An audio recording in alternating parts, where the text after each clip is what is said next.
have some of the new guys on the Senators brought, particularly Cousins and Zetterlund? Well, I mean, you look at some of the moves they made, and Zetterlund's, he's a shooter. You know, he's got a great shot. He can score goals. He's playing on their second power play unit. You know, Cousins, obviously we know him well from our time against Florida in the past couple of playoff series. So plays a good, hard game. He can get under your skin fairly easily. They're playing well, this team right now, Ottawa. You know, they're in a playoff spot, and so it's going to be a good challenge for us. They've also played very well at home. They have a strong home record, so we have to be ready for the start of the game here tonight. What have you seen from Yoki Haru and Zadorov, that pairing so far?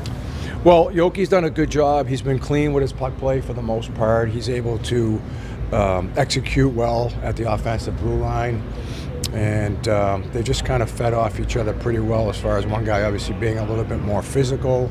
The other one can settle things down sometimes with his puck play because he's got the ability to make that first pass, help us come out of our D zone. So, it's been a pretty good fit. Joe, in rewatching the last two games, it feels like the forecheck has been, more aggressive. Was that accurate?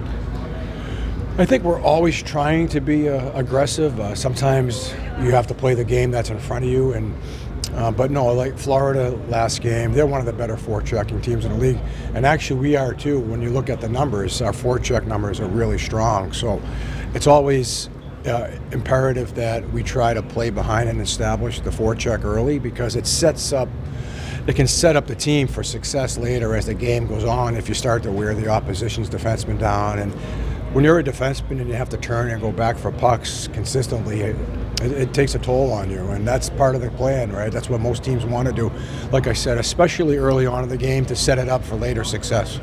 And I know the system's involved in forechecking, but is the main ingredient just pure hustle? Well, there is. You have to have some structure involved, but the key to the forecheck for us is the F1, we call it, the first forward. He basically sets up the forecheck. He's got to be the one driving. He's got to get in there quick. He's got to try to separate, be physical when he can, but at least try to separate man from puck, and then we can get our second forward in there quick.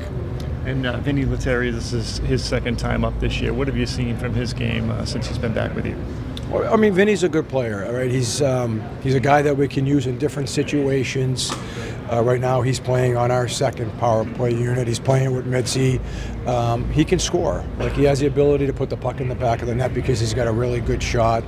And then attention to detail away from the puck is just something that we continue to talk about with all our guys, and with Vinny too. Like, when he's dialed in and he's good and his details are good away from the puck, he's an effective player for us. Lineup changes, anything? No, it's the same. Yep, with Sway staying in the net tonight. And we've seen Charlie and Hampus around the locker room the last week or so. How are their mental spirits? I haven't had a chance to talk to Lindy too much. I've seen Charlie a little bit. I mean, they're doing the best they can, obviously, right? I mean, there's nothing new to report on the two of them. But, when you do get to see them around, it's good to see them there. But I just think they're trying to manage it the best way they can. The vibes you have when you walk into this building? It's a little more normal this time, I'd say. I feel like it's definitely really weird the first time around, but this time that all is kind of behind me now, and definitely good memories being here. I have a lot of good relationships on the other side, so it's a special building, but again, it's business, so I'm just kind of trying to block that out a little bit. What sort of challenge does the Sens present tonight? I mean, they're definitely feeling good about their game right now, and I think they have a lot of speed, and I think the biggest thing right now is they're hungry, and I think we got to try to match that to the best of our ability, because we're both fighting for a playoff spot with each other, so it's a huge game to say the least. How do you describe the feeling on your team these last two games? I mean, you made such big splashes at the trade deadline, and it's like seems to have motivated you. Yeah, I think we're all kind of have the same mentality that, I mean, no matter what the moves they make, the goal remains the same, and we're not going to just kind of give up, even though we made some moves and we brought in a lot of good people, and I think we're still a great hockey team, so I think everybody's just hungry to continue to push to make the playoffs, and that's been our mindset all along, so nothing's really changed. What did the coach tell you after the trade deadline? Is it the case of next man up? Yeah, for sure. I think everybody can see there's a little bit of more opportunity, and that's exciting for all of us in the room to be able to try to grab that and take the biggest advantage of it as we can. And we have a lot of capable hockey players in here that are more than capable of playing anywhere in the lineup. So I think that's a great sign and a great sign for the future too.